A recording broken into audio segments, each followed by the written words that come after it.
পাট আনলোডিং চলছে বন্ধুরা ভ্যান থেকে, কেমন 18,000 টাকা কুইন্টাল খুব সম্ভবত, আমি ঠিক জানি না, আন্দাজেই বললাম। আর এই যে পাটের জমি শুধু, আর এই সকাল সকাল পুরো মেঘলা আকাশ। এই যে কিছু পাট জাগ দিয়েছে কচুরি পানা দিয়ে, খুবই খারাপ অবস্থা হয়েছে কচুরি পানায় পুরো জায়গা। আর এই যে আমি, আর এই যে আমাদের ব্রিজ, খুবই সুন্দর জায়গা।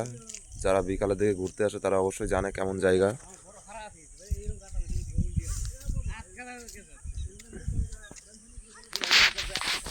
তো যারা লোকেশনটা জানো না তারা আমাকে কমেন্টে জানাও, আমি তাদের লোকেশনটা শেয়ার করে দেবো কোথায় এই জায়গাটা।